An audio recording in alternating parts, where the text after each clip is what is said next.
the guts. Here we go.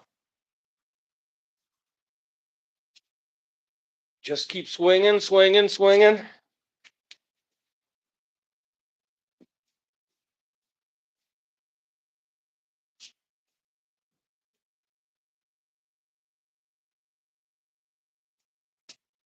The weather's got me down.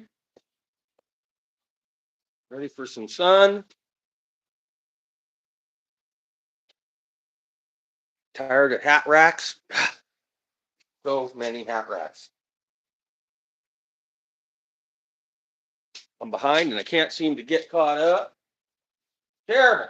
Life's crazy, hectic. Ah!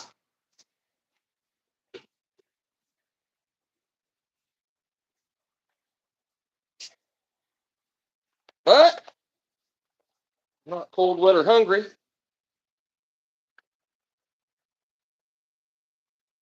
So there's that.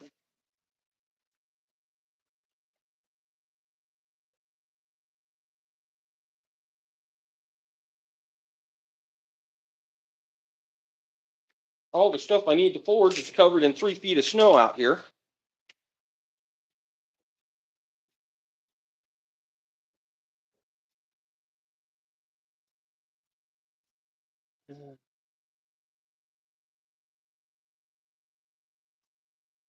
And getting old sucks. I don't recommend it.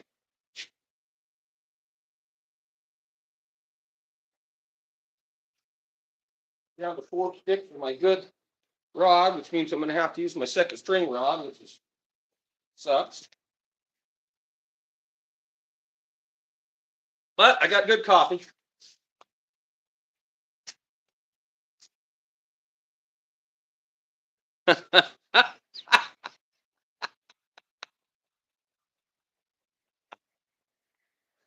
Oh.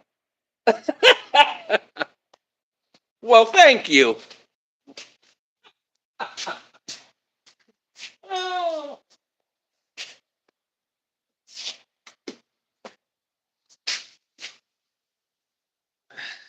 That made me feel a little bit better.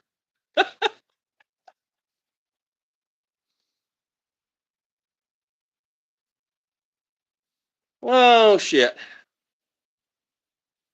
If you guys are into this welding, I'm going to tell you something. I don't know how much these are, but I have owned 1,000 pairs of welding gloves.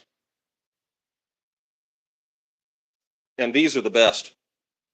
I'm going on 3 years with these. And you guys, hello, good morning. These are the best. I've owned 1,000 pairs of welding gloves, and these are the best. I don't know, like I said, if they were $100, they're worth it. These are fantastic. Churchill, Centralis, Washington. Hello, good morning. Back to hat racks today, trying to get that huge order of hat racks done. I went to get to dinner last night, and I pulled the car. I got the car in the shop. I went to pull out, and I got stuck in the driveway, so I had to shovel out. And then I got stuck coming back in. I had to shovel in. I'm getting too old for that bullshit.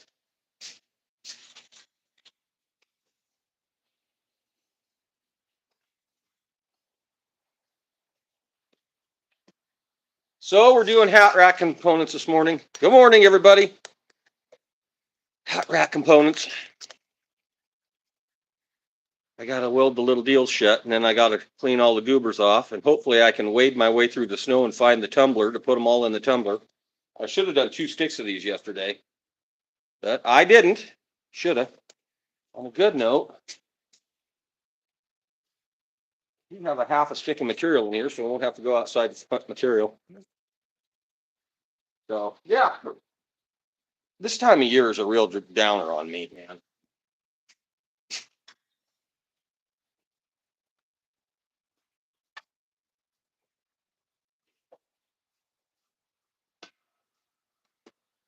These short days, no sun. Whew. Ugh. just feel like a hobbit in a hole.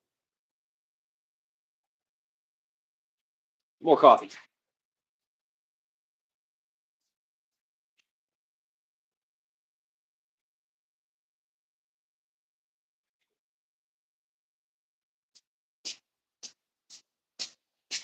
Maybe I need to get me a B12 shot or an enema or something.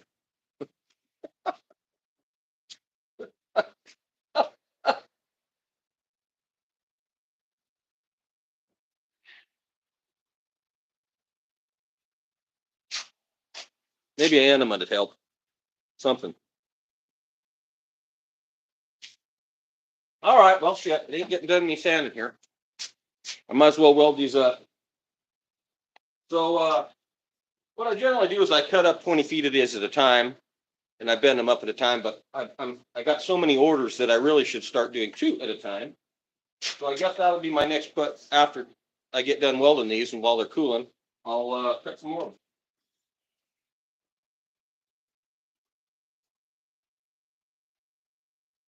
Get you a Tweeko. Get you a Tweeko. They're the best. I was really, really satisfied with this little welder. But it didn't come with a very good stinger. And these Tweekos, that's about as good as you can get.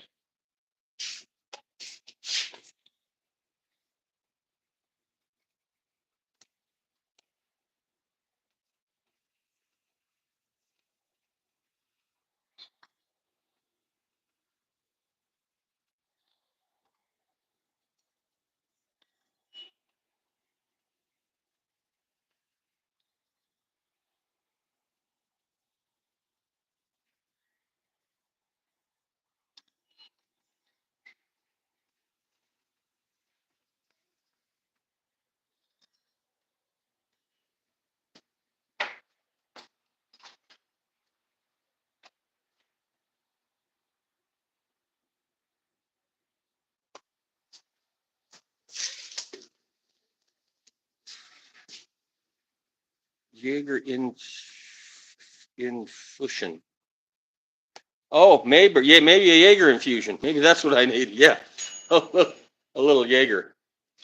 When you're welding on these big rods like this, they flex, and on that welding those little tiny welds. So I cheat this like a pig rod. I don't hold this back here and try to weld on it. I cheat that, which means that gets pretty hot, and them gloves have really held up. I'm really impressed with them.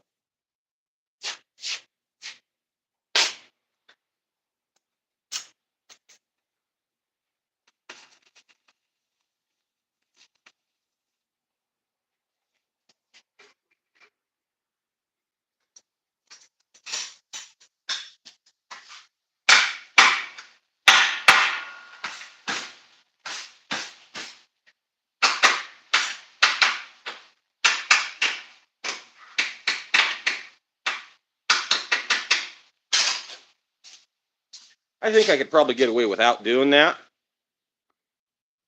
but I don't know. They get a little flexy out there.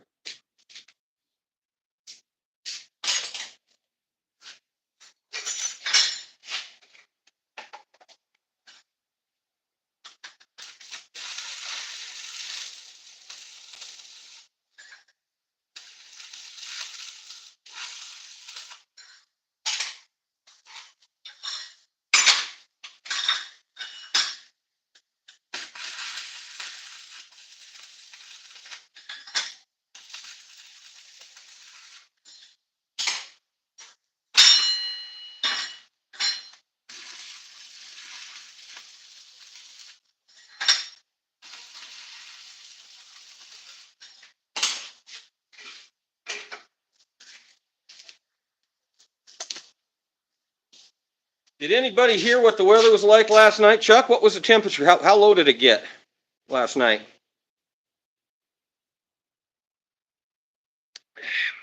Anybody know? It didn't seem like it got quite as cold last night. When I finally gave up the ghost last night, it was 14. So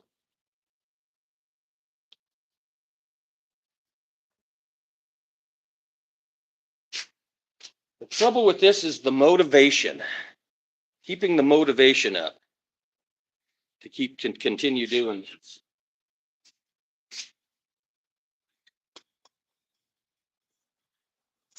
Because I'm well over 3,000 of these hat racks now.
And I let them cook.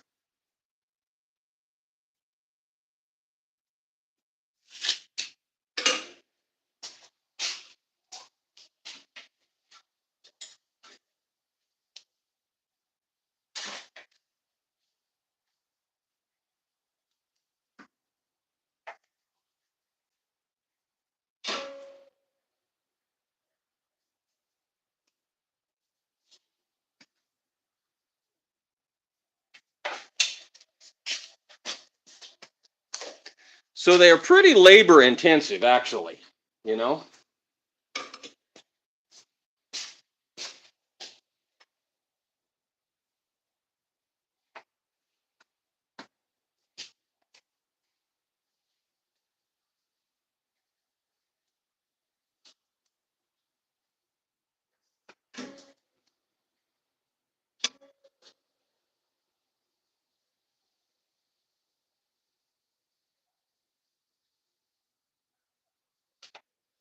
Literally every one is handmade.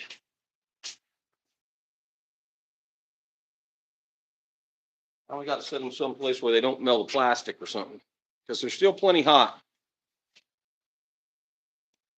They sure do work good, though.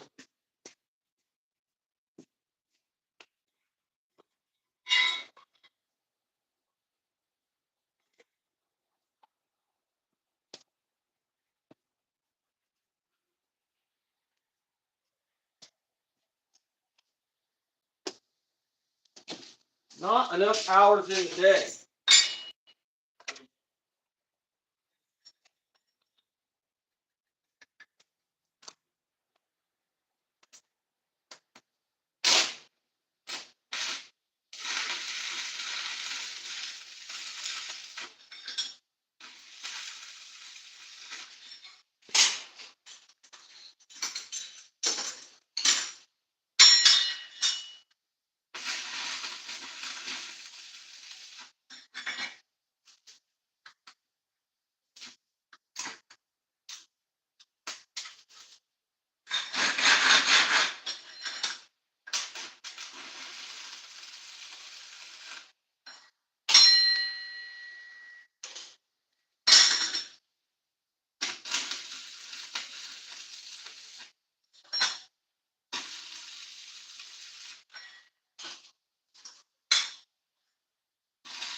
My lack of motivation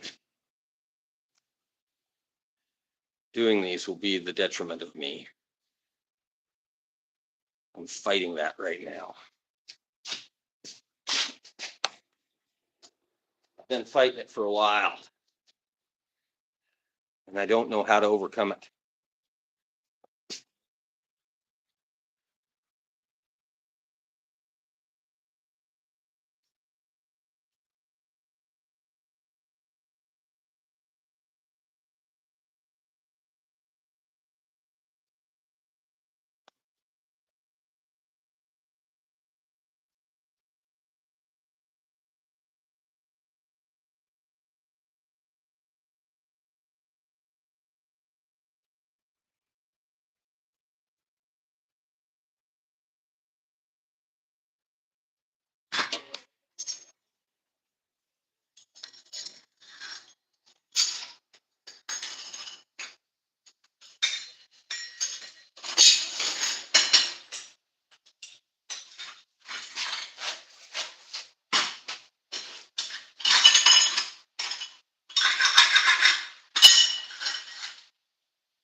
On a good note,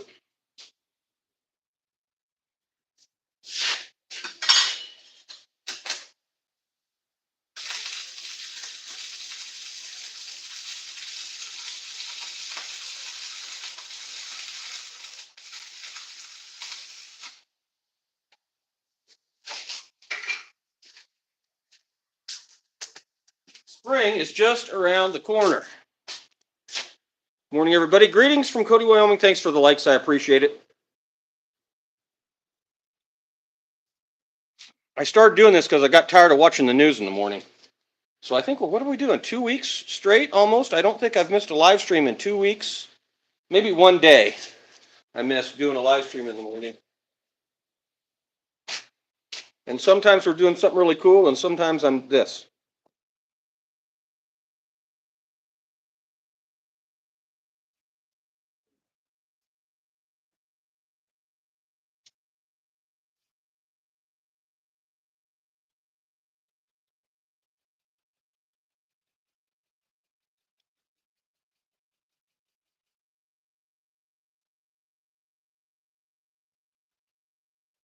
On a good note, though, I'm getting so much practice welding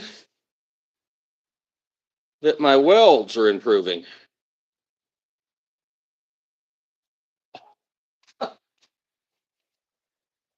I don't know if that's a good thing or not.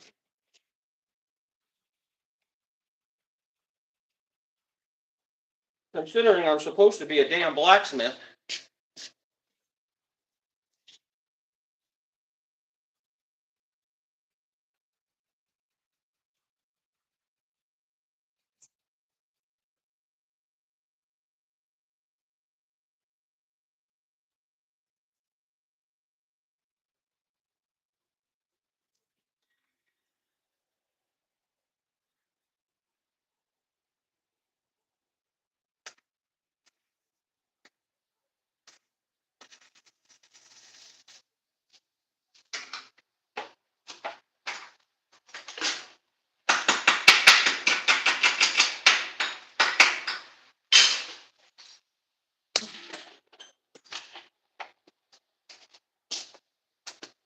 It's a lot of fiddling.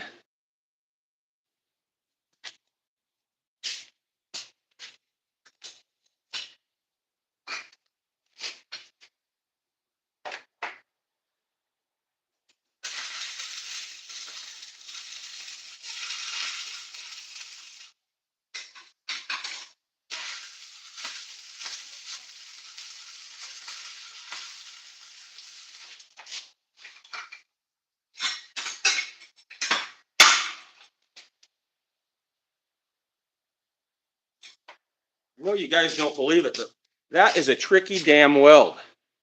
You're essentially doing That's 5/16 round stock. To get that sucker where you don't get a bunch of porosity in it.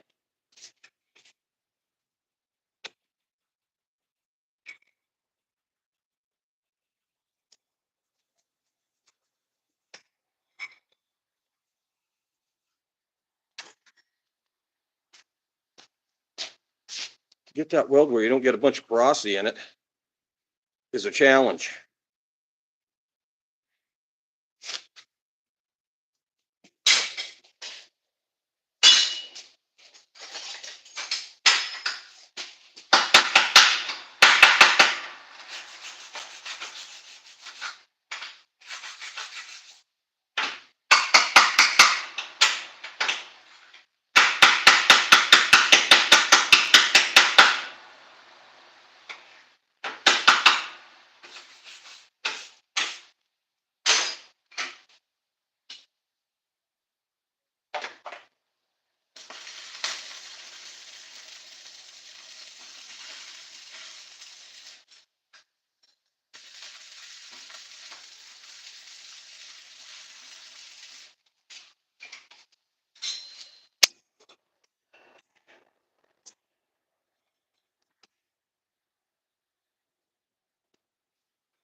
I wonder how many tons of steel I've welded up doing these. I know I've run through at least 100 pounds of welding rod since I moved into this shop.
See, I would generally take those rods out and I throw them in the tumbler. I wouldn't be messing around with this in here, screwing around with that. If I throw them in the tumbler with some sand and some bolts, it knocks most of that off and cleans them, which saves me a step.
How's everybody doing?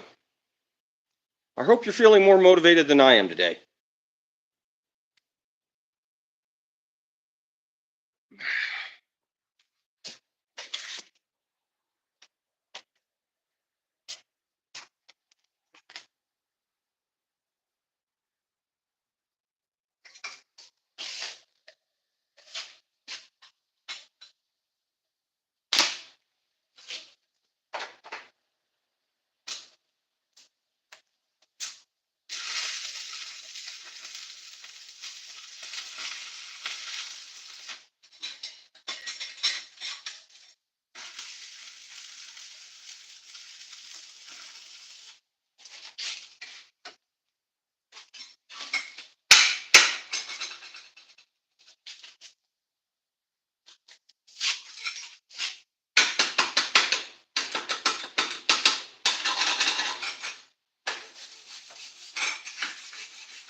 Makes a super strong weld when you do them that way.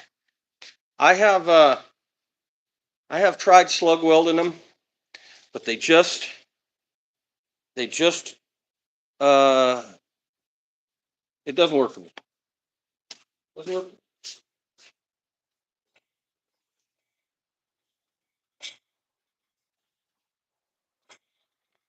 All right, we'll get these out of the way.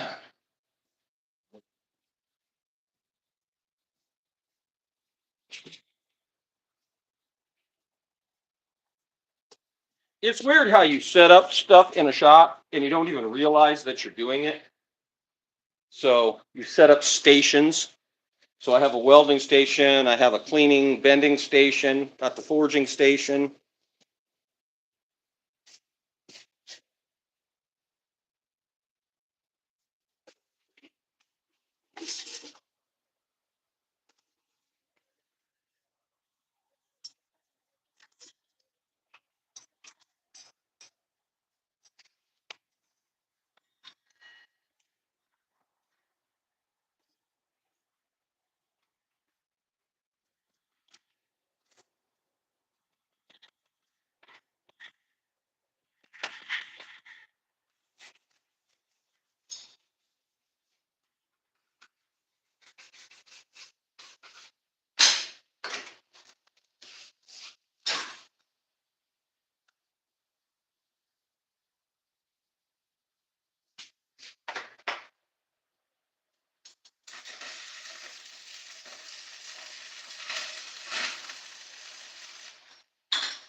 These are a little more challenging because every one is different. Every one of these little boogers is a little different because the toes on these shoes are all wore a little bit different.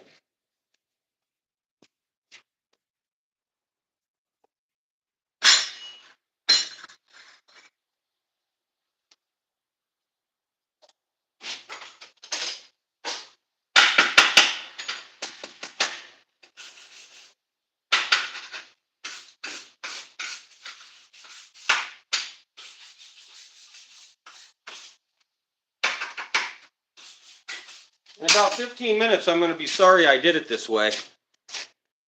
Hello, I don't know what that means, but thanks, whatever that is. Oh, shame on you. Somebody put in a message and somebody got rid of it. Oh, shame on you guys.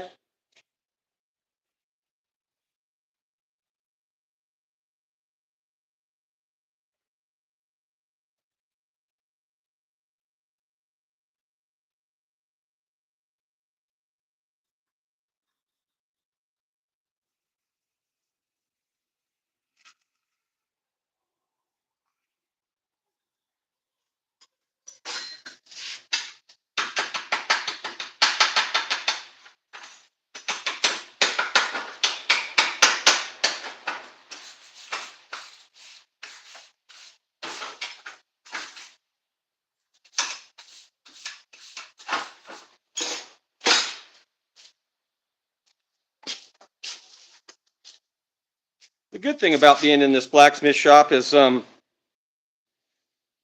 you can disconnect from the world because I don't have to commute. I just pull my pants on, put my boots on, come into the other room and start my work.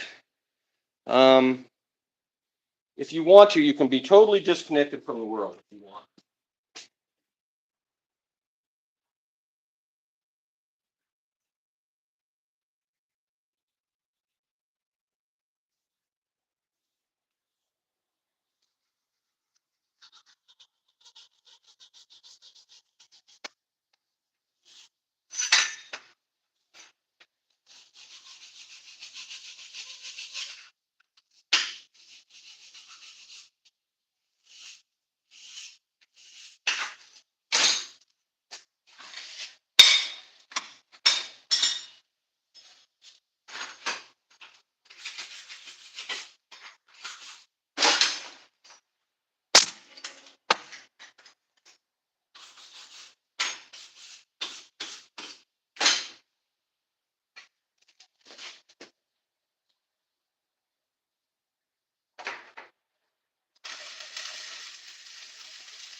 A lot of time for self-reflection. You're in your own head all the time around here. You got to be a little careful because if you do it too much, it kind of make you go a little crazy.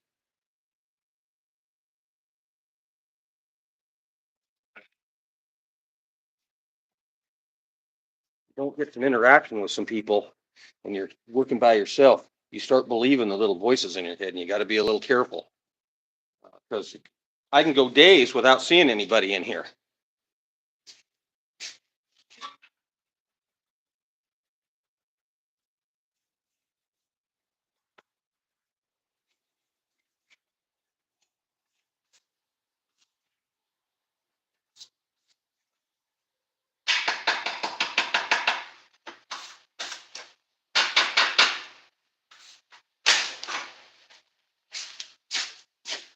Everybody is I don't know what you're posting, but whatever you're posting, I can't see it because you're being naughty. I'm not even going to look. I just assume that you're being naughty.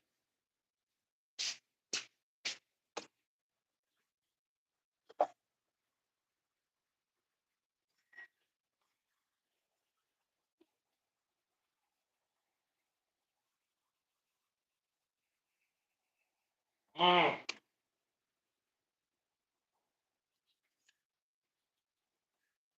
Ah.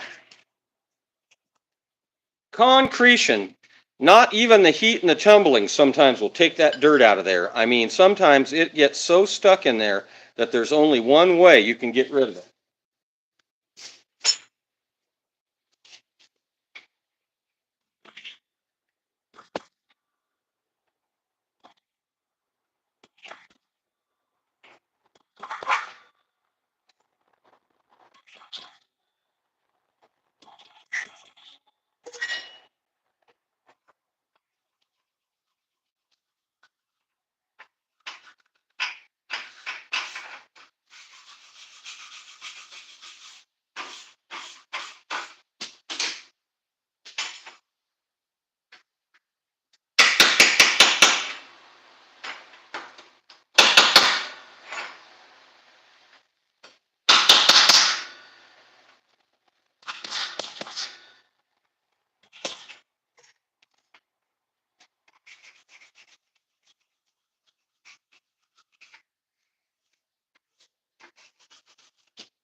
it's the double-edged sword of using used material.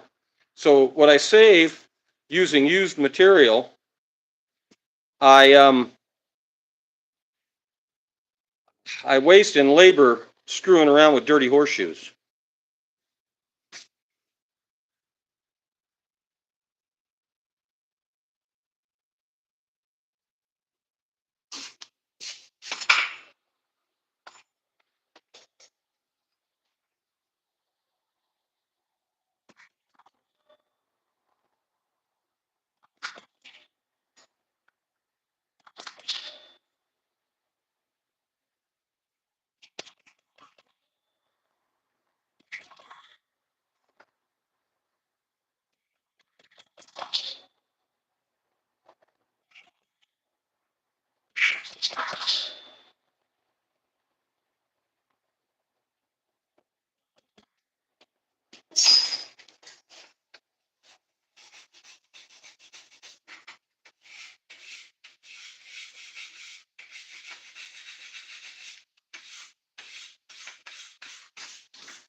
When I get done welding on these, I'm going to give myself a reward and I'm going to go forge on some knives.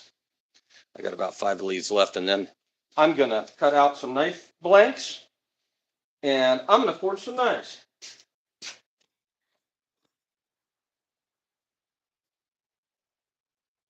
As a little reward for my hard work this morning.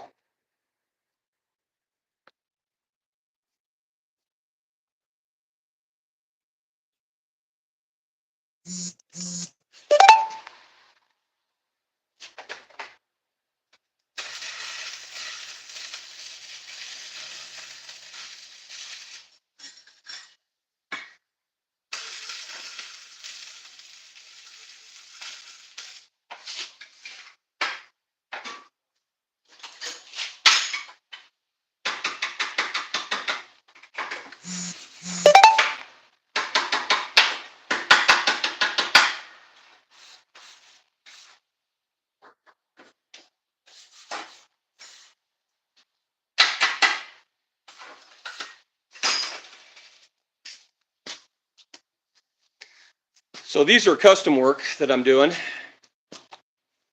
and I got to do 80 of these. And I'm just almost halfway done with the order.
Did somebody just order some hat racks? Thanks.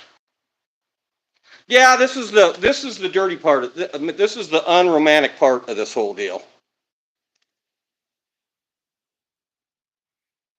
Thousands of these. I'm well over 3,000 of these now. I know I am.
Did somebody just order some hat racks? I think they did. Thanks, I appreciate that. Scott? Good morning.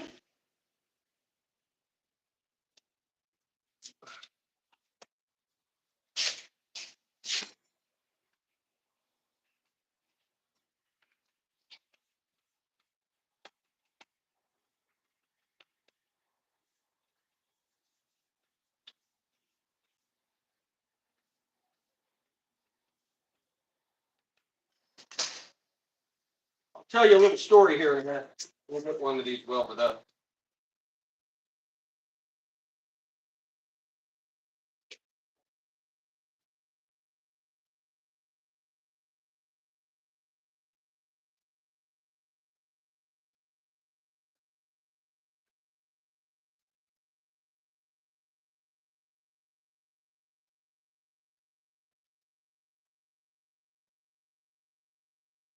When I was a kid, in the late 70s and 80s, going to school in Powell, Wyoming, which is up the road about 25 miles, there was still a blacksmith shop on the main street of Powell. And it was owned by the Dawson brothers. And they were two crotchety old men. And I mean, they sometimes you'd walk by that shop and the two of them would be throwing stuff at each other. And it was a black old deep hole, one of those old school wood buildings, narrow shotgun shack kind of buildings right on Main Street. And I was just fascinated with that shop.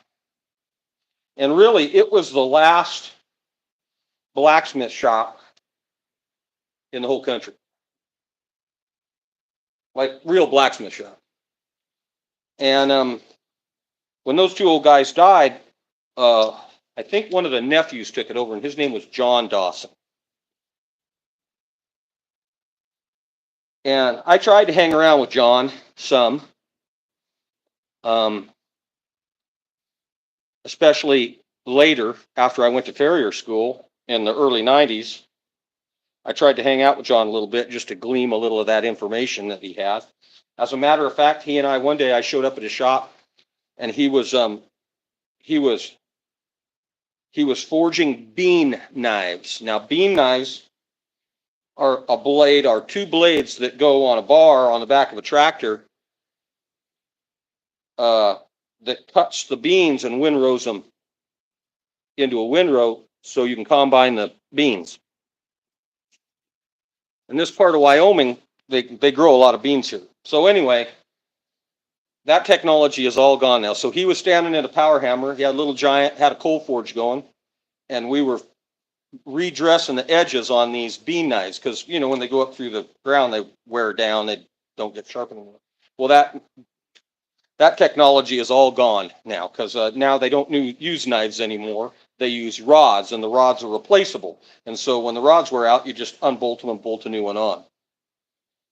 So I am probably the last blacksmith in Park County, Wyoming, that ever forged bean knives. I don't bet there's anybody that's done it since John and I did it back in the 90s. So anyway, John and I, we were friendly. We were friendly. We weren't friends. We were friendly. And he goes, you know, Paulie, he never called me by my first name. You know, Paulie, you're never going to be able to make it as a blacksmith here. It just ain't going to work for you. And of course, that was well before the internet really took off. And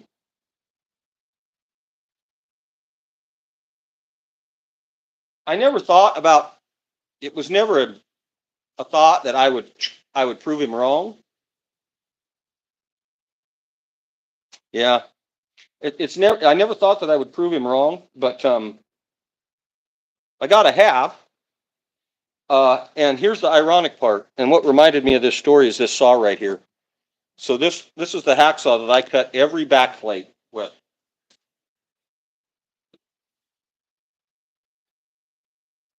And by a bunch of strange coincidences, I ended up with some of his tools out of his blacksmith shop after he died. And so every time I use that saw, it reminds me, and I've yet to find a better tool for cutting the back plates than that old, and I'm sure that saw is damn near 100 years old.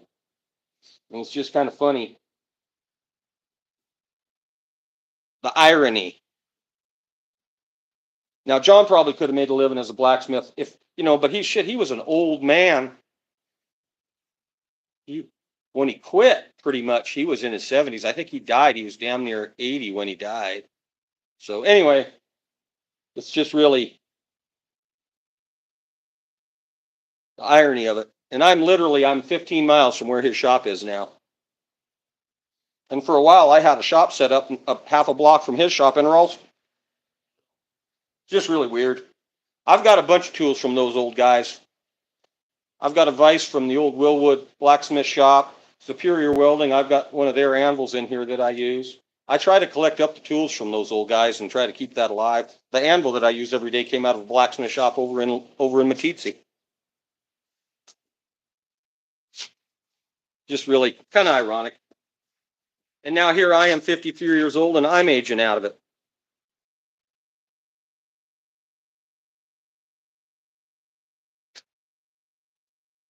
I'm going to go get another little shot of coffee. Everybody stand by for a minute.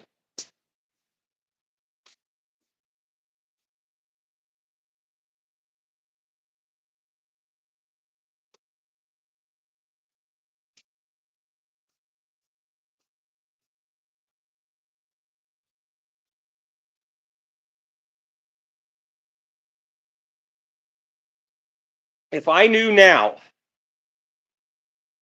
20 years ago, I'd be a damn successful blacksmith. But I kind of squandered my youth. I didn't squander it. I just had a lot of fun.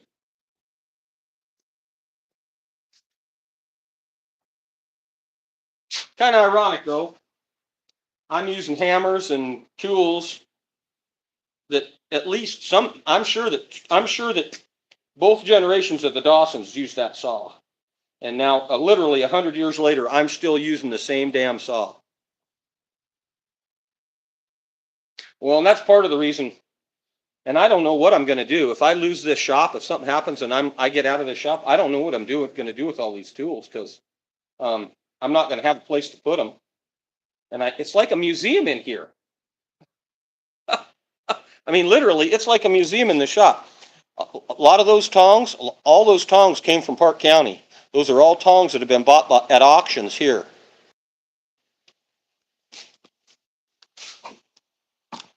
And a lot of this stuff, I've got stories on it. This little power hammer that I made right here, all of that steel, most all that steel came out of the Buffalo Bill Dam when they rebuilt the dam.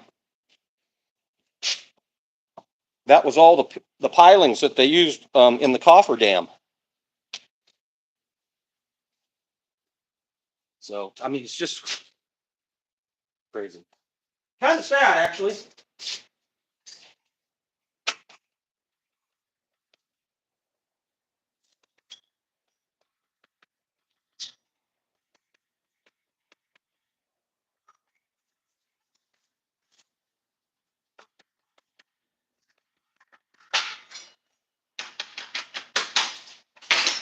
My son likes to spend time in the shop and he likes to do stuff, but he doesn't really have the motivation to want to do it full time like me. And he was in the shop yesterday building jewelry in here a little bit for the girlfriend. But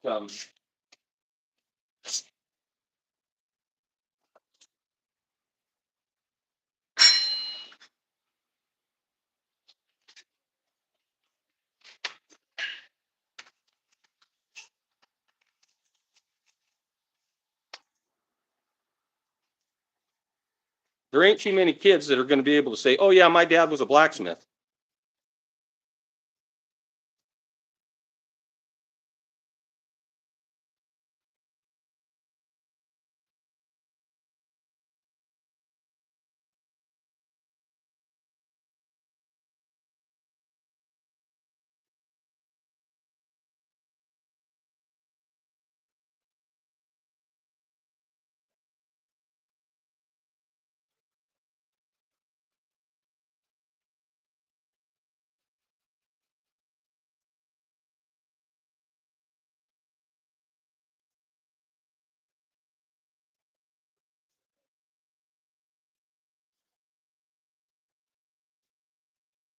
guess I ought to have me a passel more kids, huh? And then I could have a blacksmithing empire and use my kids as labor. Am I too old for that?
What I'm really hoping is that old Elon Musk comes up with a robot, and then I could get a robot in here and help me do this.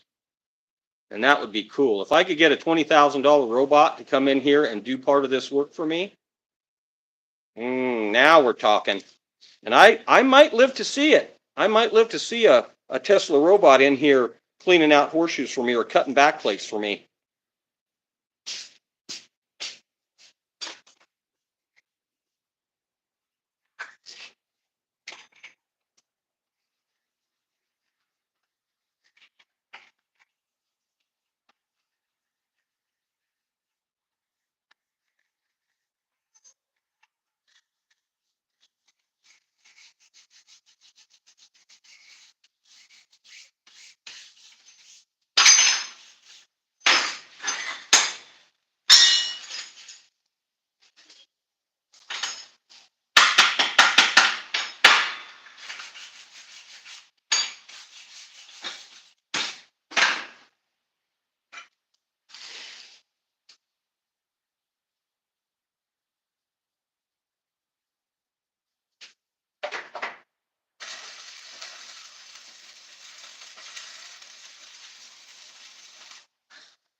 You don't think I'm a little prolific?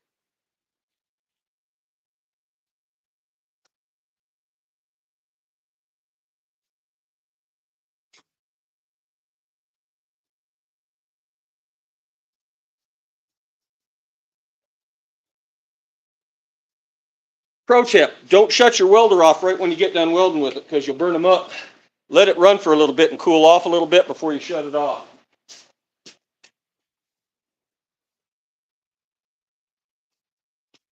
From a guy who's killed 4 or 5 welders in his lifetime.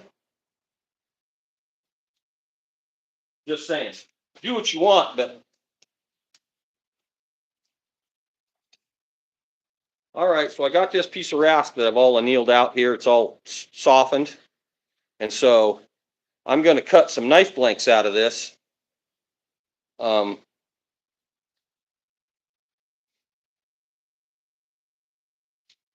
And I'll show you how I do it.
or knife blanks.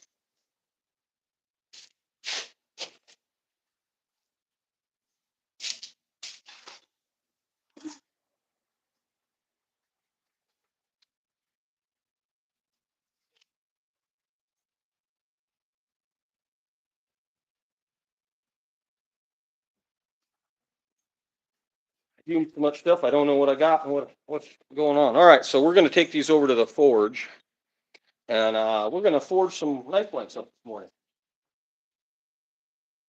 It's like a reward after the other work.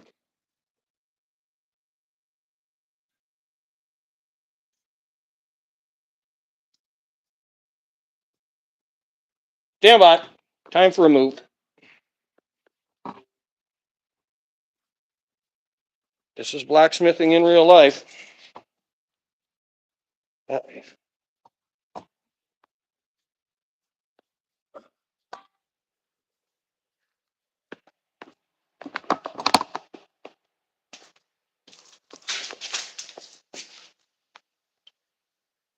Something like that.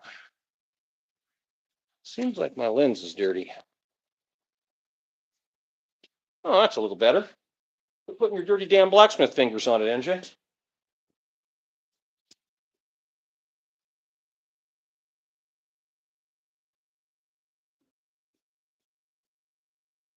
Okay, here we go. So I'll get 5 knives. Yep. I'll make 5 knives out of that. So I'll do something with the tail end of that, and then I'll do something with these.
Once we get those done, this is what they look like.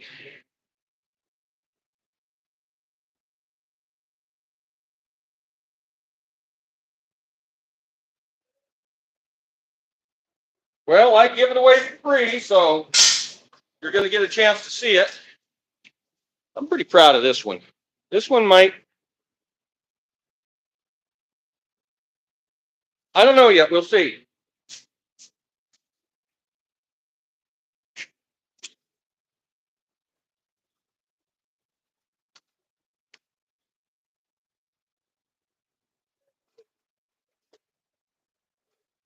This is something I did a while back.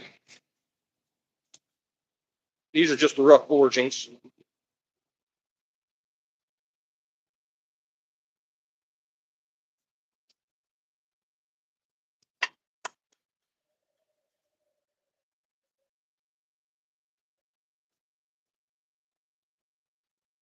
And then here's one of the draw knives I did a while back.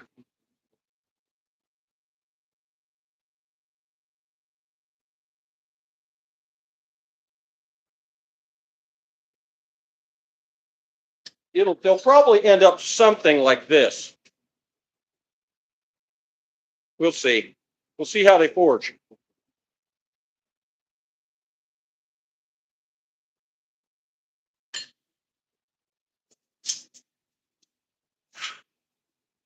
Yeah, my son and I made this last year. That's a piece of truck spring. And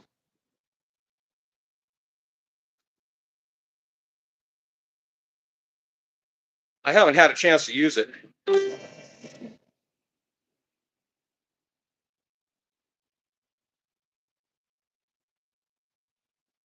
But I haven't had a chance to use it much yet, but sure looks good hanging on the wall back there.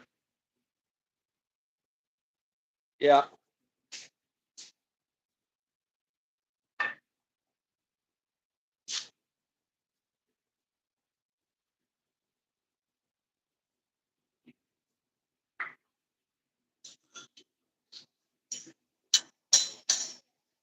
Oh, there's two I missed.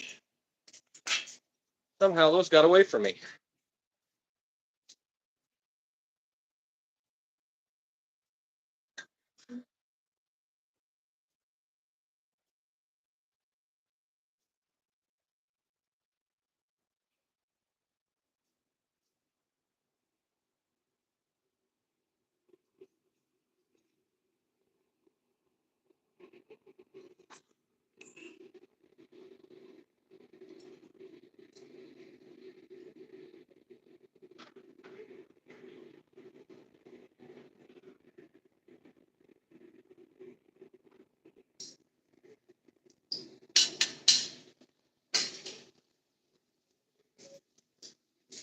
In between, when I'm messing around, I do some bracelets.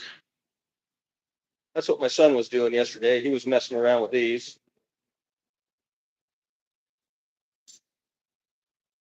There's one of the spur rowels.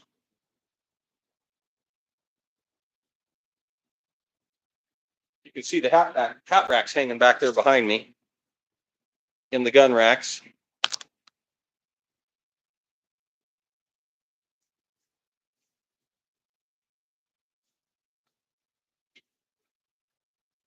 There's the gun rack bottoms. Yeah, they work pretty good. Took me quite a while to come up with a good design for them.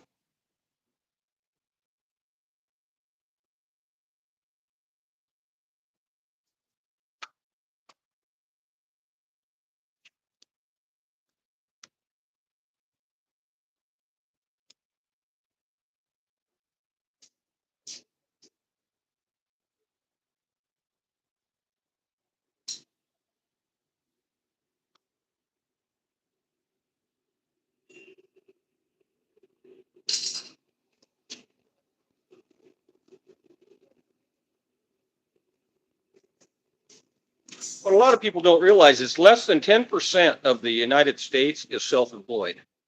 Much less than 10%. It's probably more since COVID, but yeah, they work really good. I'm surprised I haven't sold more of them. Thanks for the likes, everybody. I appreciate that.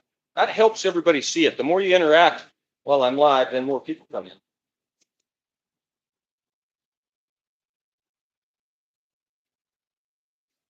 This is that hurry up and wait thing. We got to wait for the steel to get hot enough for me to forge on it. So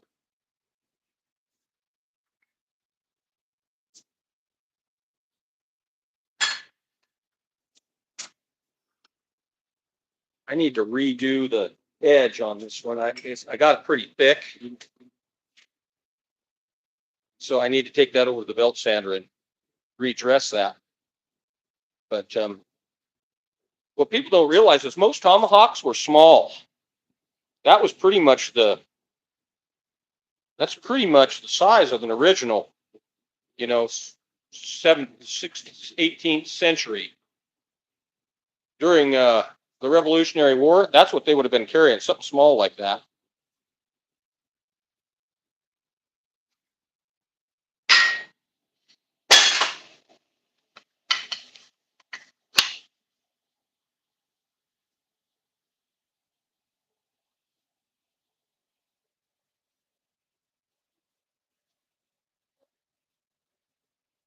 You can see my forge weld.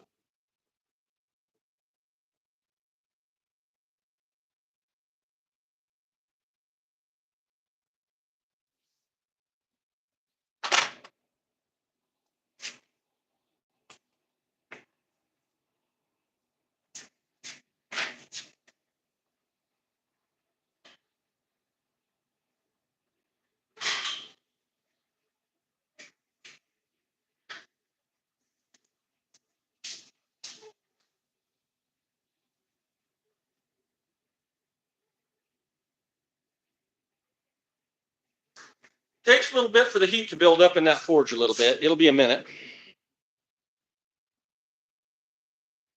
Yeah, that was pretty traditional. You see a lot of them with that, like that.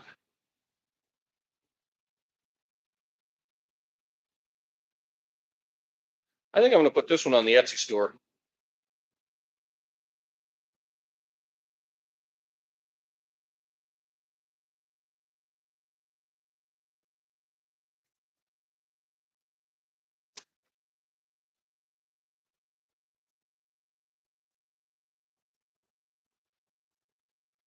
There's my handles. I was going to do some lid lifters for Dutch ovens, but I got to get caught up on some of these other orders before I can do that stuff.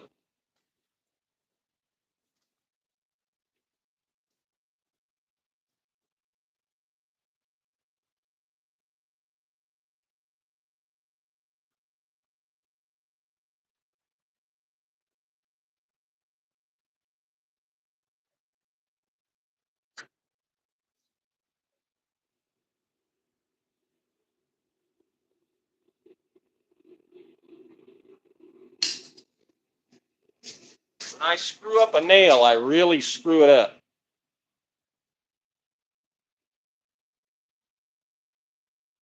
Actually, I might be able to fix it.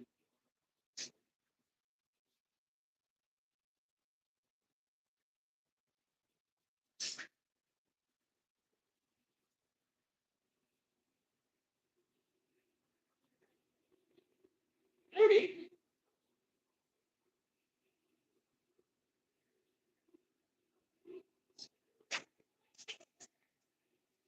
One thing you got to know is you never have enough tongs. And of course, I'm at a place now where I make all my own. I haven't bought a set of tongs. I don't know. I don't know. I bet it's been 20 years since I bought a set of tongs. 20 or 25.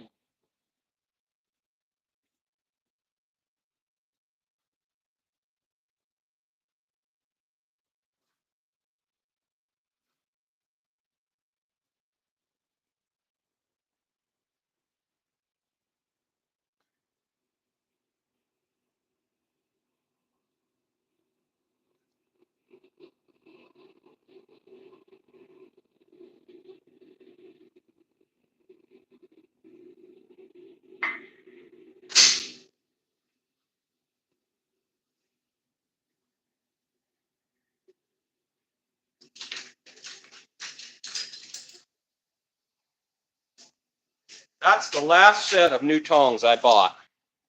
And I got them because they were Jim Poor's and he had retired. And I thought maybe one day they might be a little collectible. But of course I busted the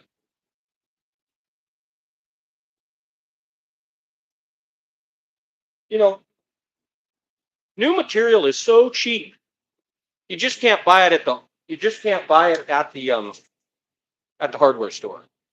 You need to go to your local machine shop. They always have a bin of stuff around the back, cut offs, that's too short to make anything with. And you can buy that for scrap price.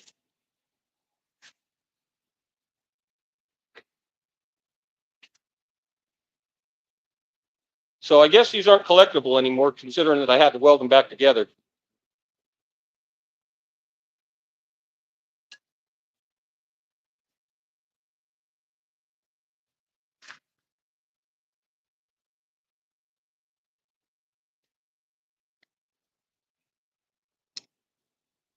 Warm up that anvil base just a little.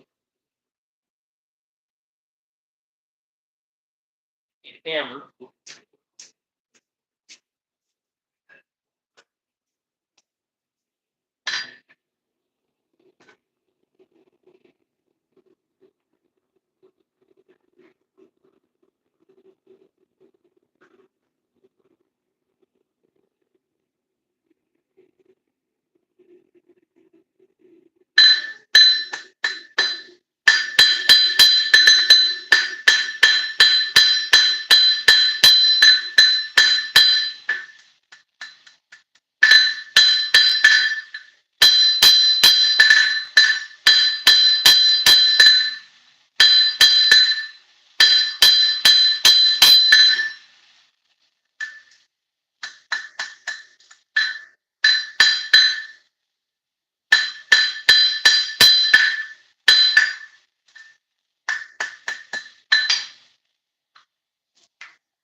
I'm sure there's somebody around there that's doing some manufacturing.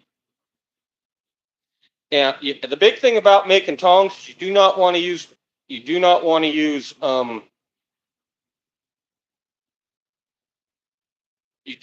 use hardenable steel. You want to use mild steel for your tongs, because as they get hot and you're quenching them off and they heat cycle, they'll harden and you'll break them. So you only want to use mild steel for tongs. There's a little inlay I was practicing.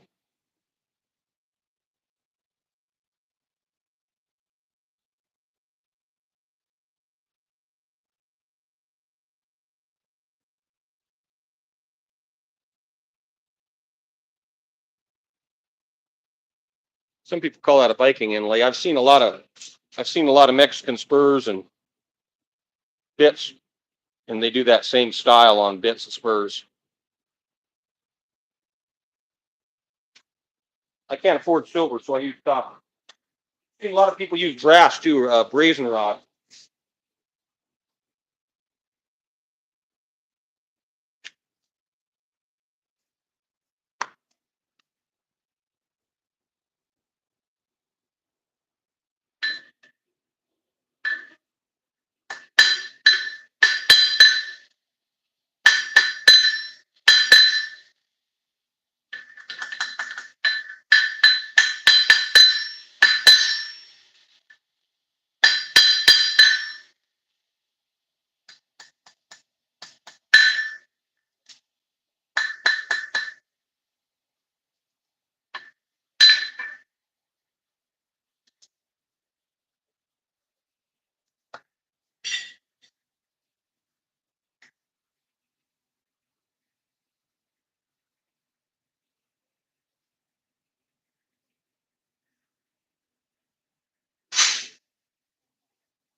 Step one, set the teeth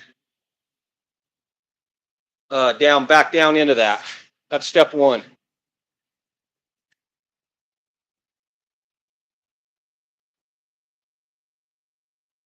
Yeah, and when you heat cycle those tongs and you quench them off, if you have a steel that'll harden, you take the chance of making shunts in them.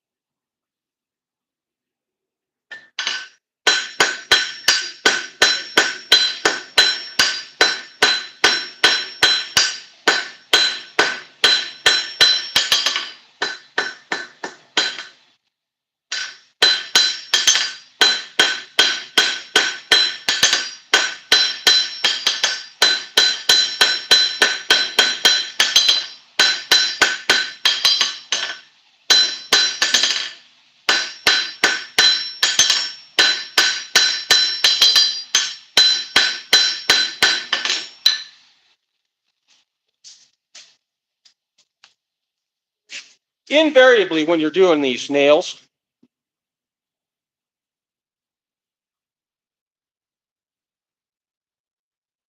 no, but if you don't do that first, what happens is sometimes the teeth will roll backwards, and then you'll get weird places in your rasp where the teeth are folded back the other way. When they make a rasp, they pluck the teeth out, And you don't want the teeth to continue rolling over, so you want to make sure that you lay them back down. And that's how you get a nice pattern. Otherwise, your teeth are all mangled up, and you got to mess with that.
That's a serviceable nail. It'll work for something decorative.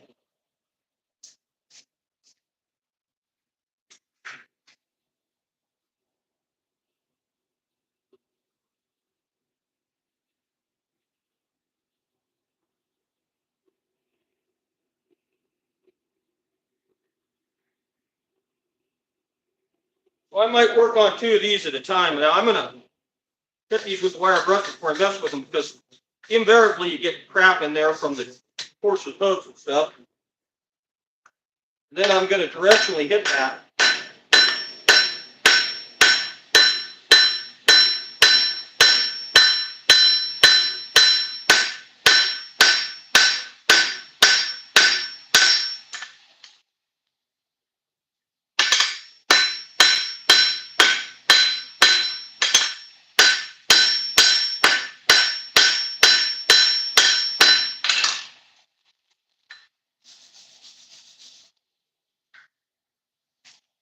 Make sure I got the teeth knocked down. Thanks for the likes, everybody. I appreciate it.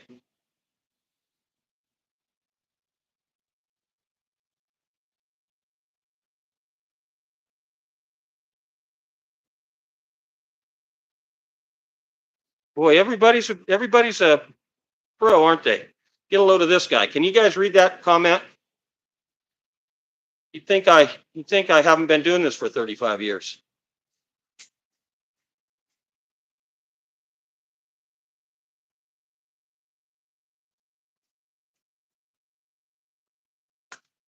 If I was as stupid as you think I am, I'd be dead. Would have been dead 35 years ago. Oh, look, I've got a fan going right over here. Numbskulls.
I'm using the round face on that hammer.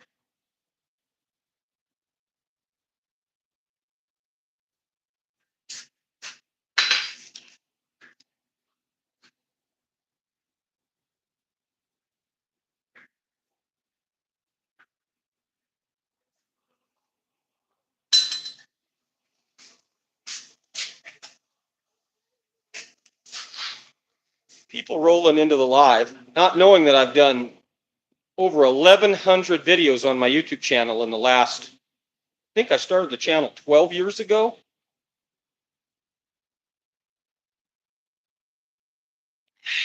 And I've been blacksmithing 25 years before I started my YouTube channel. Yeah. Well, now that I got, right, it's all about proportion, right? We've all seen really ugly knives that are not in proportion.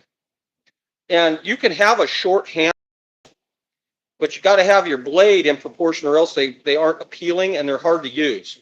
This is is kind of the standard that I do. And this is kind of based on, Schrade used to make a knife that they call a sharp finger. And this is kind of my version of a sharp finger. And I don't ever put no guards on them because I can make full sheaths for these so they slide down into a sheath. And so these are the knives I do a lot of these. That's about the length that I like. And of course, I don't ever measure anything. I put it in the hand and see if it feels good in the hand. That's how I build them. Like this knife, the first time I forged this knife, the handle didn't work. It wasn't comfortable.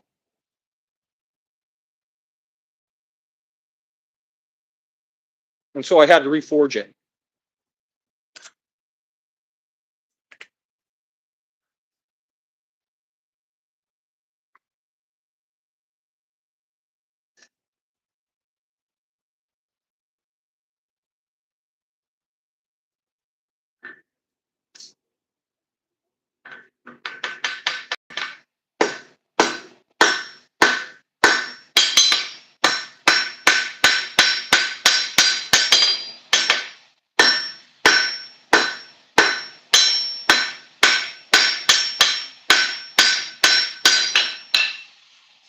So generally, when I would do these, I would go ahead and cut the corners off of that blank a little bit because you take the chance of getting a shunt in the point of your knife if you're not careful. So a lot of times what I'll do is I'll either cut it or I'll take them over the grinder and I'll knock the corners off of it. I want that material length. I don't want to take that material out because that material might add a ½ inch of length to the blade. So I didn't do that this time, but you can see I've got a little feather on there. You can see it. So I'm going to go grind that off.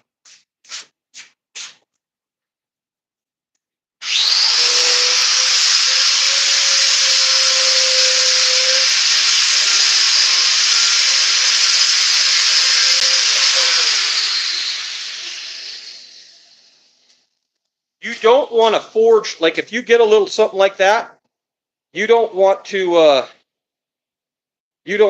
fish lipping. You don't want to forge that back in because when you go to grind your blade, it'll come out and it'll leave big declivity in your edge of your blade. Yeah.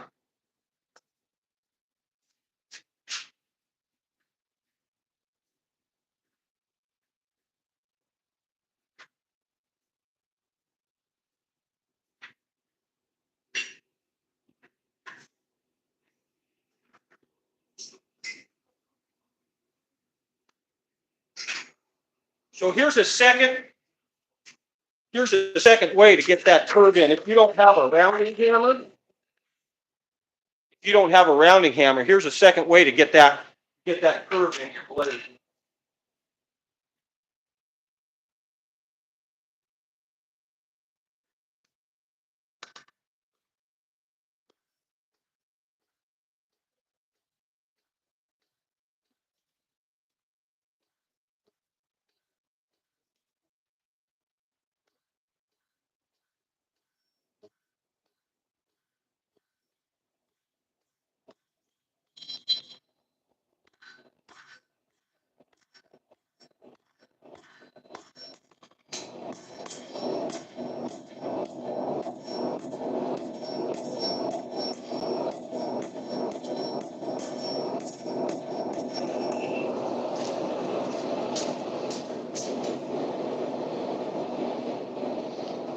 Now, if you want to change that up, instead of holding your material perpendicular to your horn, you can rock that material like this and it'll create a different curve.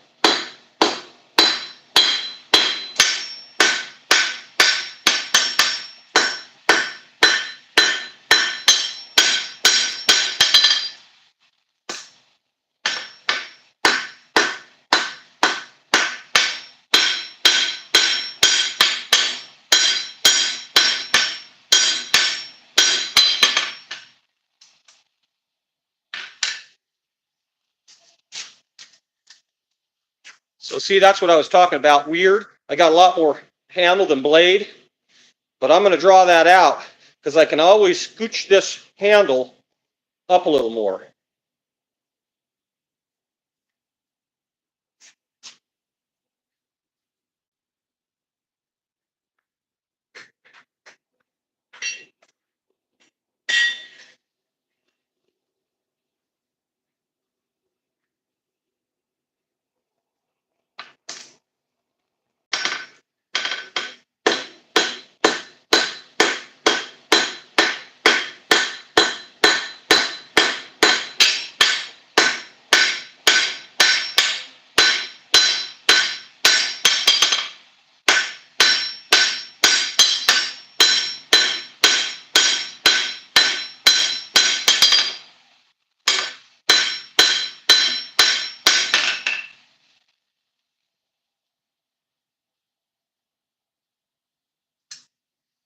I'm going to go knock the corners on that down.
This kind of work is really hard to do on a clapped out anvil.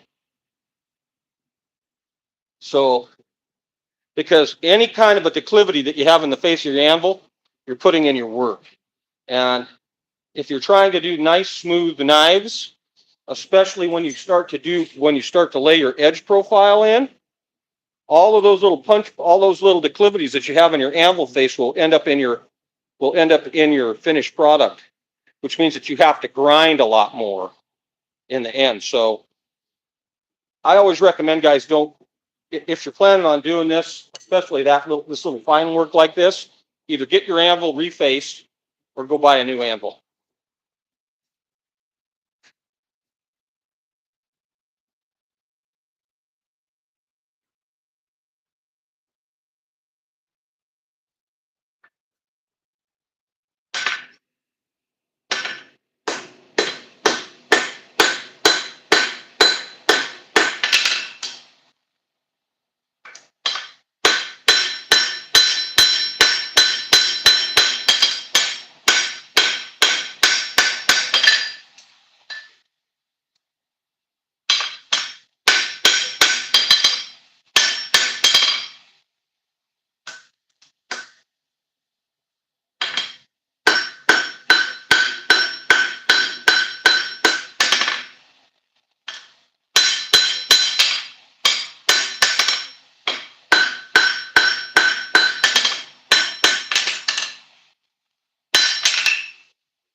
When you're making your tongs, and this just works for me,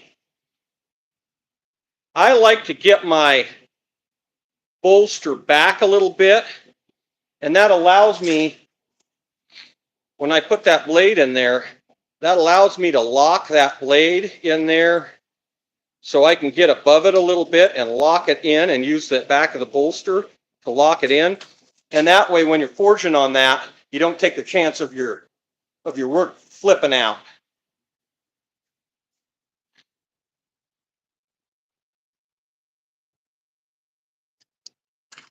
A lot of these tongs,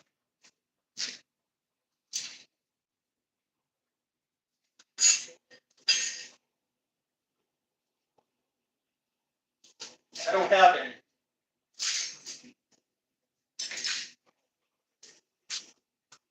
Might be easier to show on these slates. See, like this set, they're real close in here. And so it's hard to get, these were designed for horseshoes. And so it's hard to get your work locked up in there on these.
Yep. Now see, I got too much blade there, so I'm going to go ahead and I'll just kind of work that up until I get it where I like it.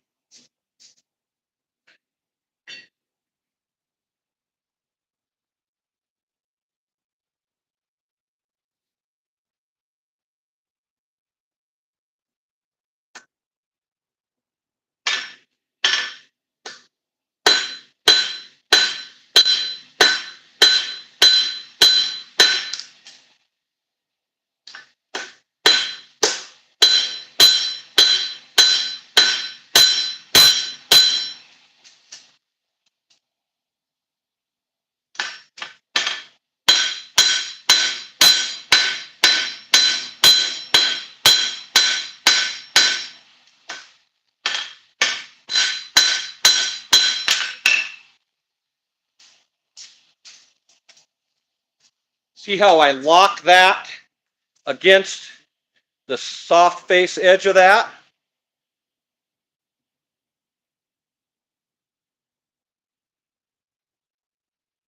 Well, I've just done it so much. Like it's hammer control. I also have a power hammer, so if I was going to do a bunch of them, I'd take them over into the power hammer and I'd roll them through the power hammer, and that'd get them even. But I've done 1,000 knives without the power hammer, so.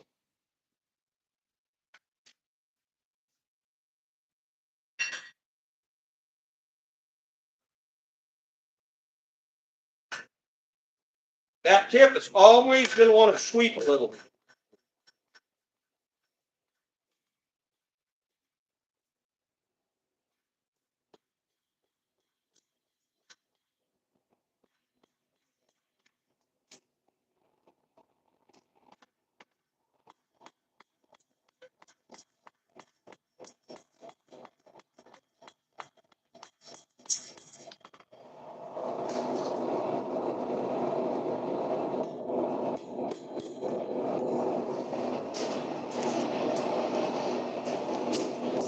A lot of times I'll leave that sweep,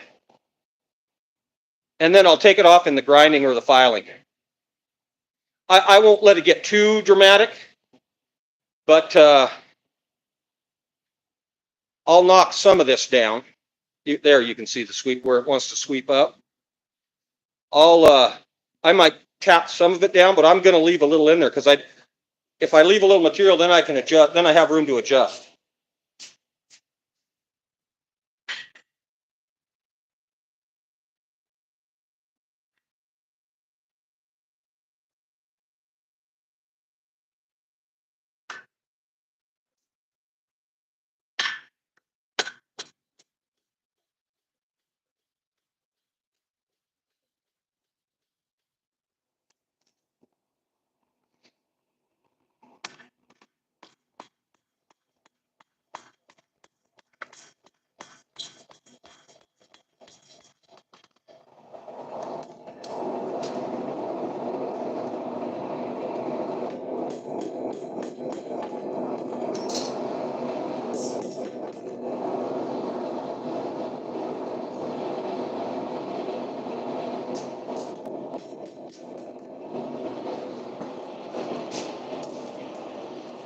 just going to do this one like a razor.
Going to creep up on it. I want just a little more in there. Handle.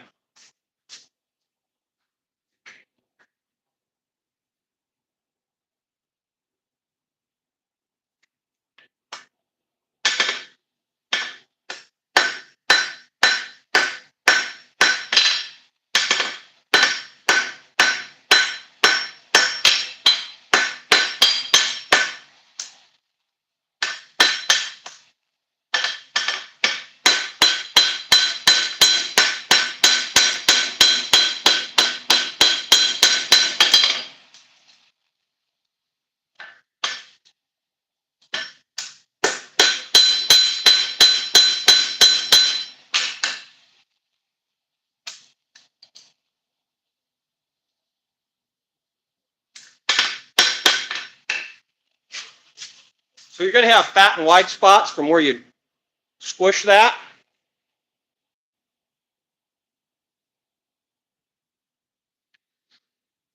So here's the trick to getting rid of that so you don't have to grind it out.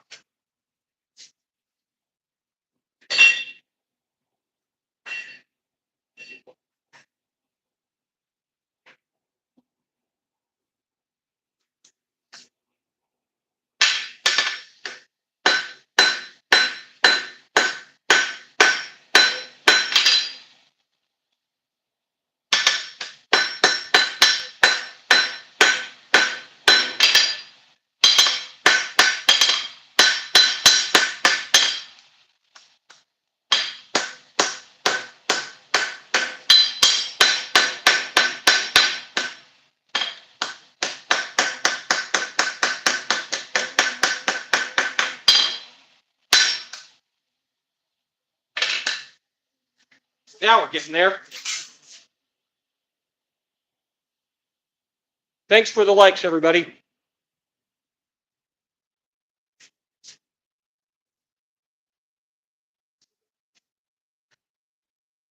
So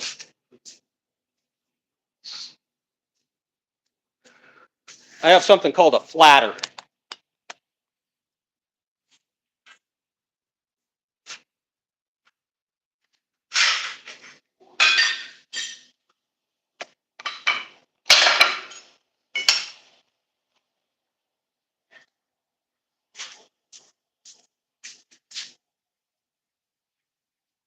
Now you can do this without this power hammer, but you got to have a way to hold your blade onto your anvil face.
That'll be a nice little patch knife when I get it done.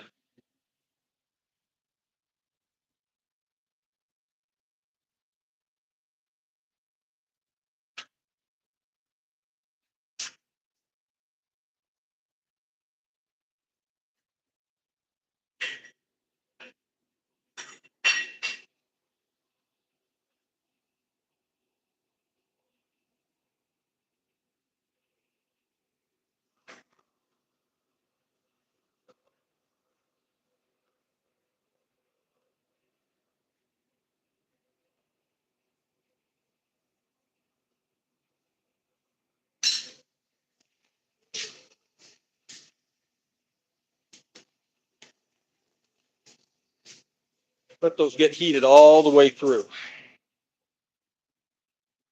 Thanks for the likes, everybody. I appreciate it.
I just make stuff that's appealing to me and feels good to me. And I don't have any knives to show you because I've sold every damn one I've done. So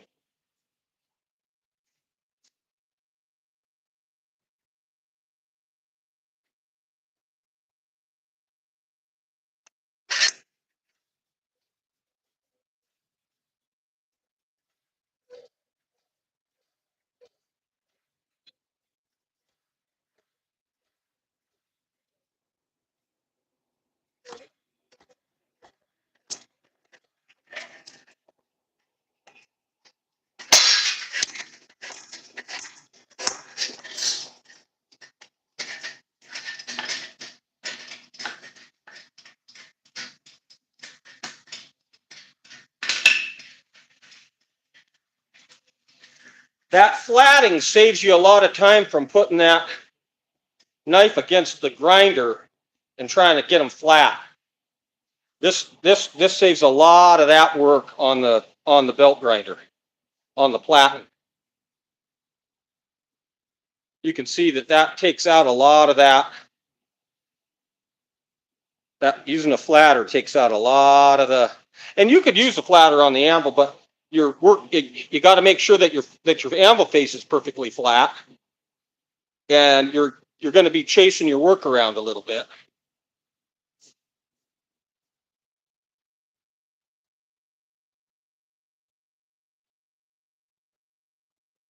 See, I eventually this will have a double sweep in it. I'll go in here and knock some of this off on the platen, and I'll make that into a negative curve on there a little bit. But it won't take much. All I got to do is clean up the teeth on the top of that.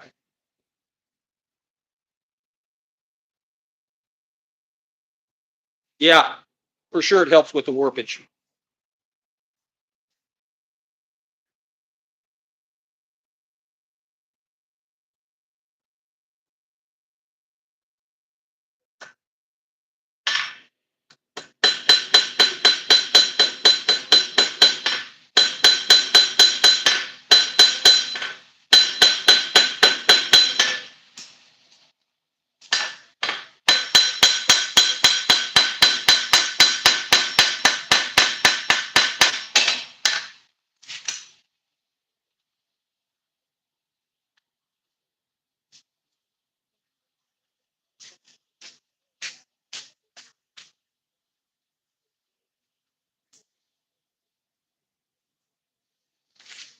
So if you want a little different kind of a transition in here or whatever, you can do that.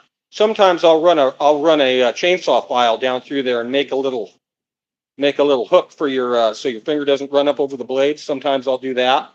You can do it in the forging, but it's almost as easy to do it with a file.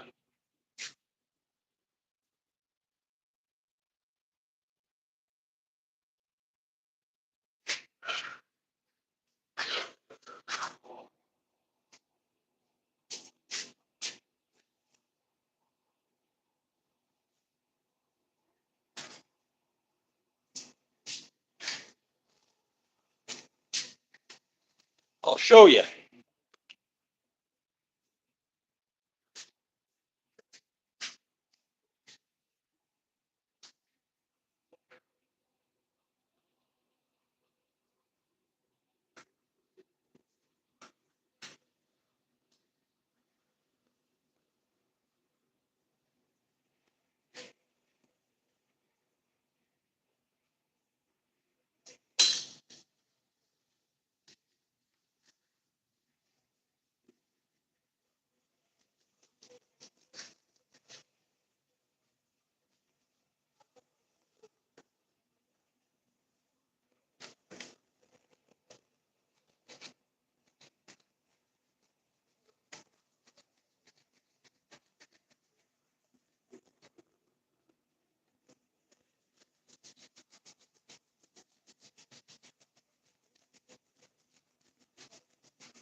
And then when you clean this up on your belt sander or however you're going to do that, you can take that it'll take that inside edge of that off, but it makes a nice little transition between your blade and your handle.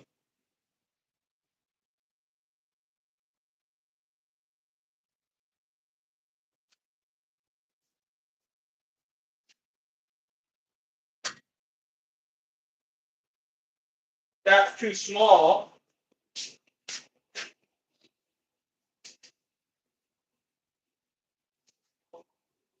Just get a bigger file.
We're pretty much there on that one.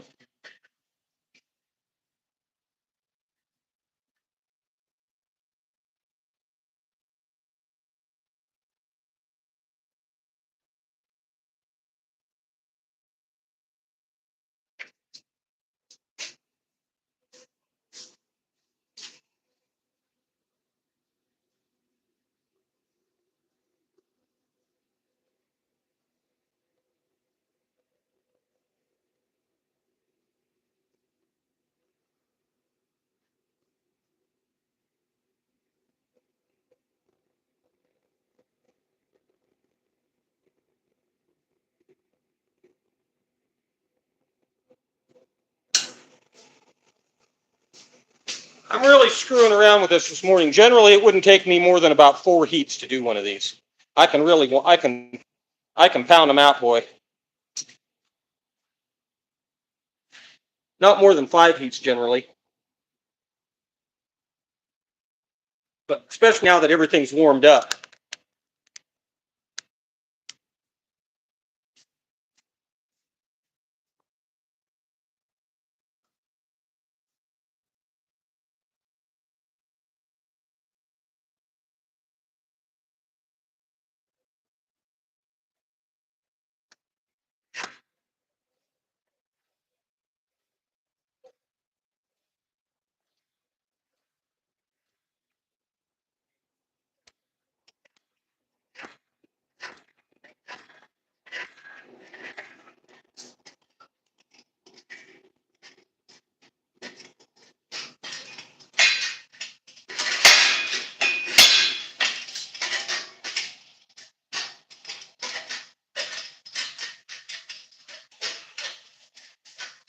All right, there's our knife blank.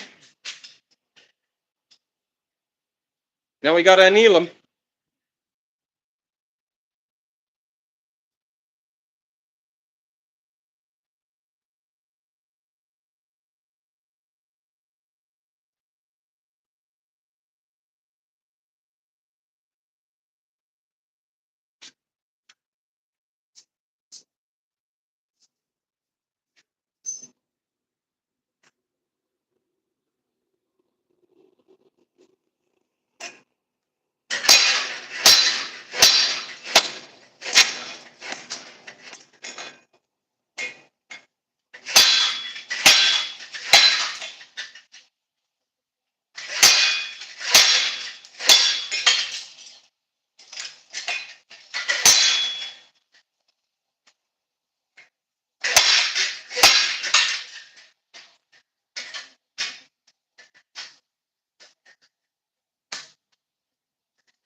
There's our little box cutter one.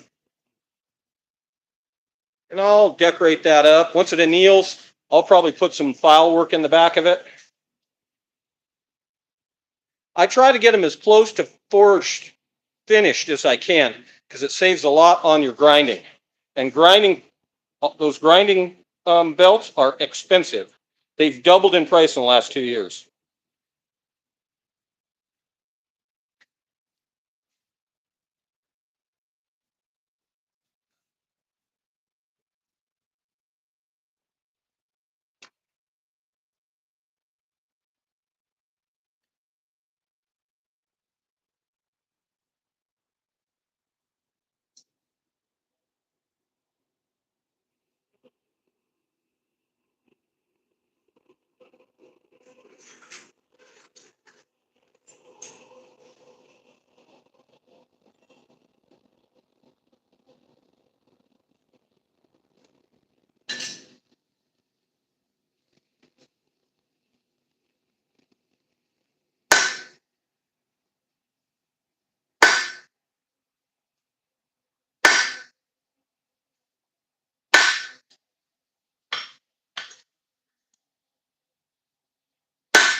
Thanks for the likes, everybody. Appreciate it. Thanks for coming in.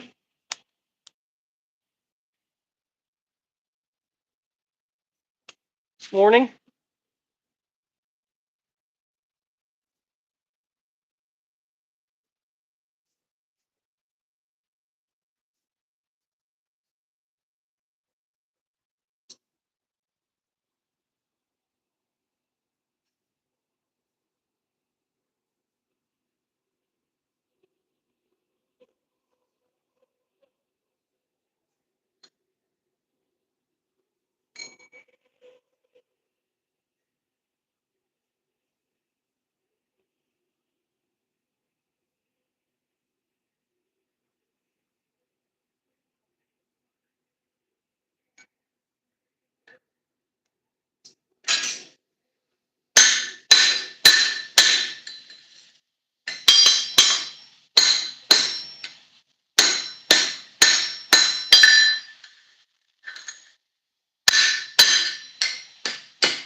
When you're drifting that out, be careful because you'll tear it. So you got to be careful. Thanks for sharing your time with us. You too, Scott.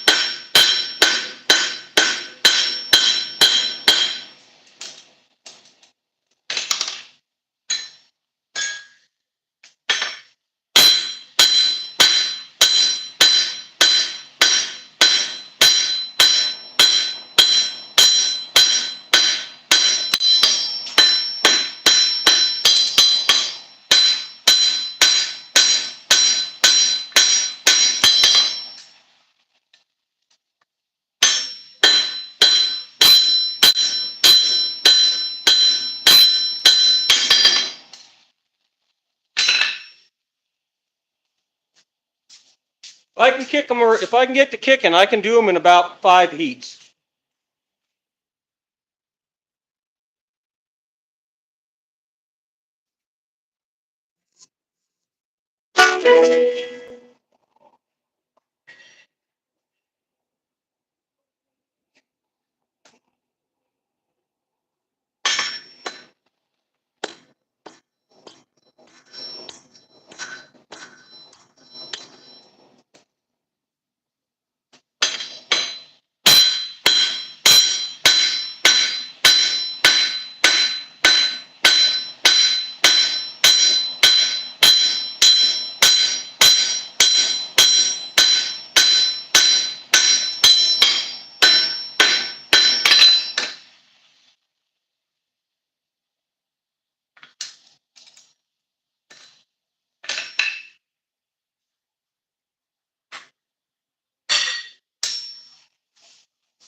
Well, trouble is, I'm one guy. I got a $100 phone, and if the channel ever starts paying better, I have an idea of using 2 cameras, one for the close-up work and one a little farther back, so you can see the whole process.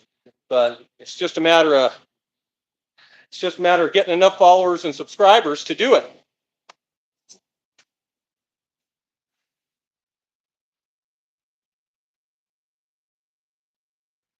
I do break it down pretty much in all my videos, so you can go back and watch my other videos, even the short videos, and you can watch me use all the tools in succession in what I do.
Tongs get hot.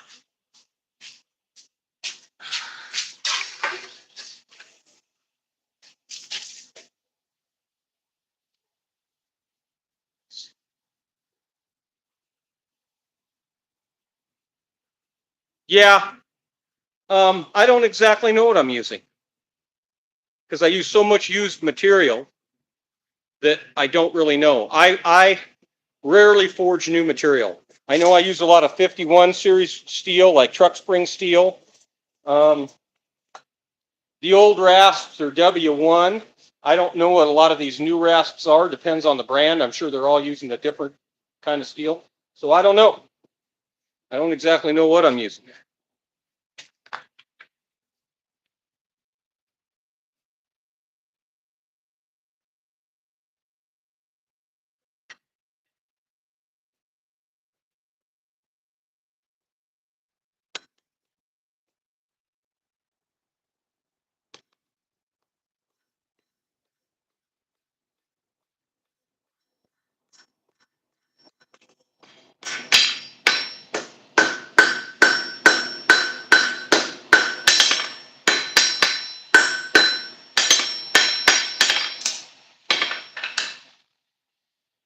Well, I got to heat that up. I'm starting to get a cup in my hand.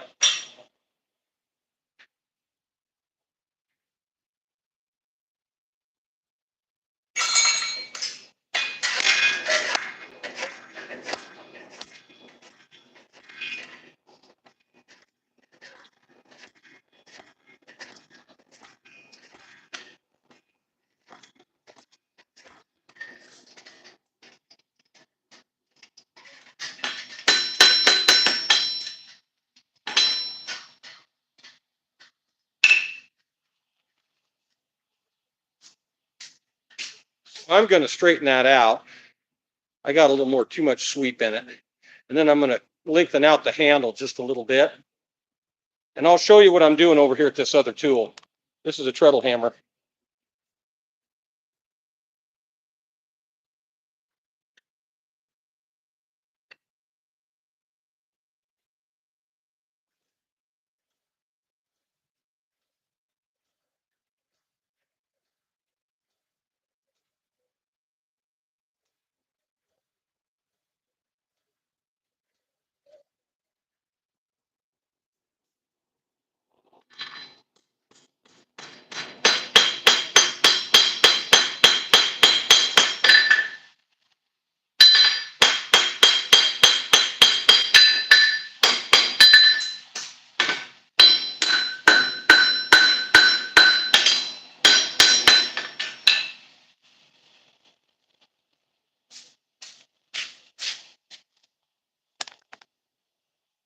Don't mind the car in the background. It's been below zero every night, and so I've been bringing the car in so it'll start when I got to go to the post office later. But what I'm doing over there is I'm flattening all of that out to make sure that that handle stays flat and it doesn't have no cups in it or declivities in it.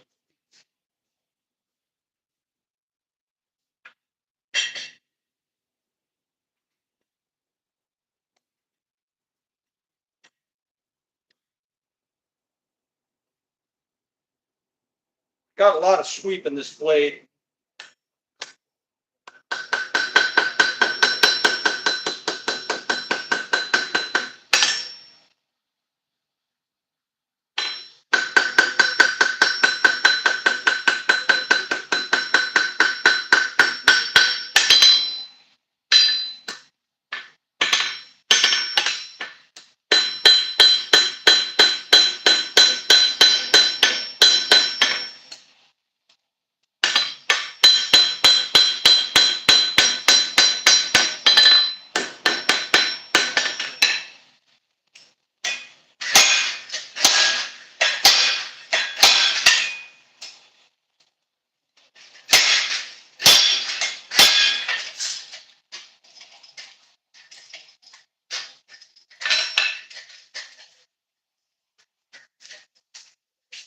I'm going to pull that handle just a little more. Thanks for the likes, everybody. I really appreciate it. It helps. The more interaction I get, the more people get to see what I'm doing.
I very rarely buy new steel. Occasionally I'll get some billets.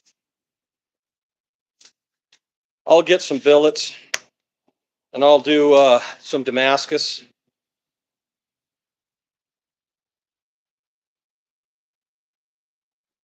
But very rarely do I do that. Most usually what I'm doing is I'm building stuff out of other stuff. That's kind of my shtick, like this one. That's a piece of that rasp like I'm forging now.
That one's pretty much done.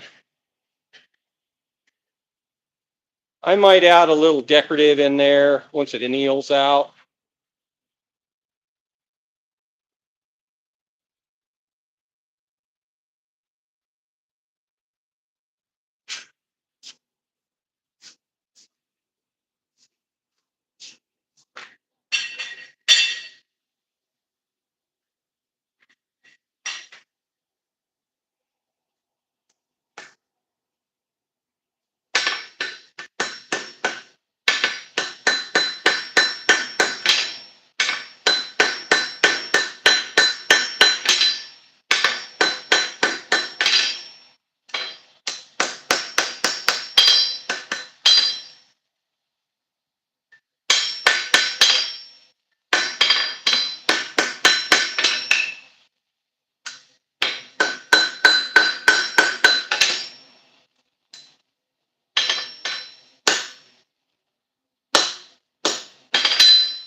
Try not to fiddle fart around with these too much. I kind of like to get them about 5 heats. But I'm showing them, between showing and answering questions and everything, it's taking me a little longer.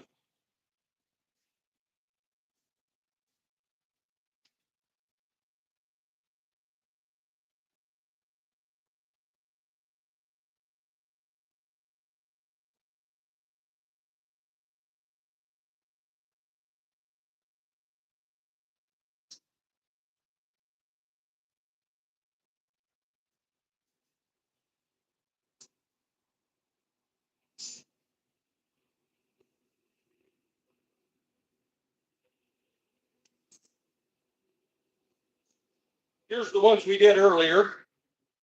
This is going to be a little patch knife.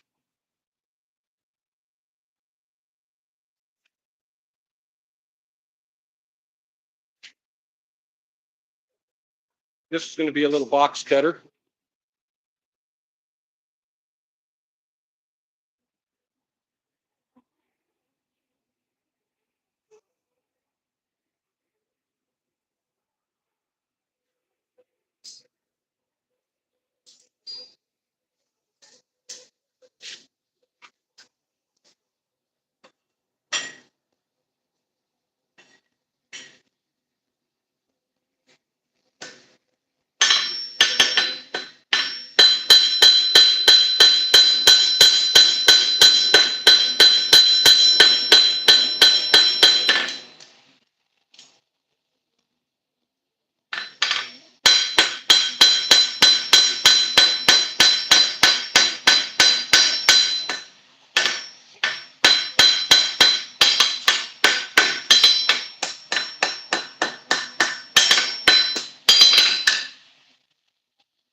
One more heat on that and then we'll have it. Gosh dang, I've been on for 2.5 hours. Holy moly.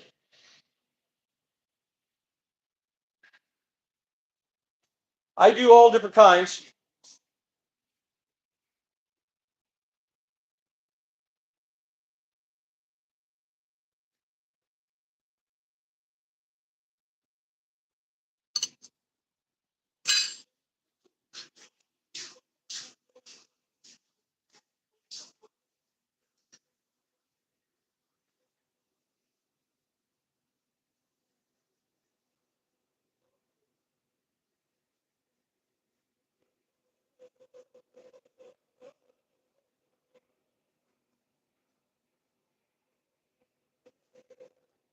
I'm going to flatten this one out on the flatter and then I'll be done with it. Thanks for the likes, everybody. I appreciate it.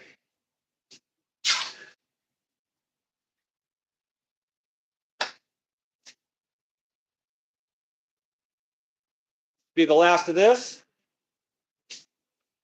So I'll show you how I'm going to do this. I'm going to go over here to this treadle hammer.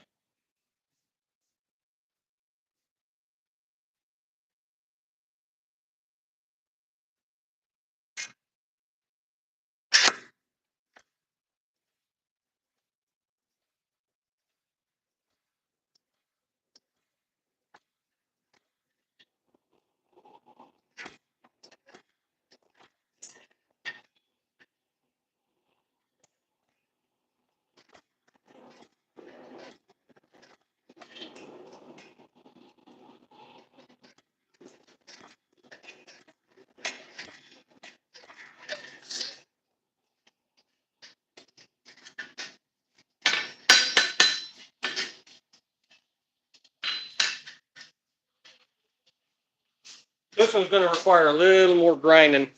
I left a little more of the tip out here than I usually do on them, but we're going to call it good. All right, everybody, that's it. I've been on for 2.5 hours. Oh my goodness. If you like the content, please go over to the Etsy store and like some stuff. There's a link in the bio, or you can just Google that.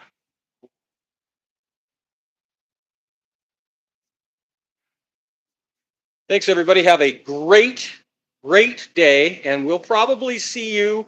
I don't know, tomorrow's Saturday. I don't know, but I'll be back Sunday probably. Thanks, everybody. Welcome, and thanks for coming into Blacksmith in Real Life. Appreciate it.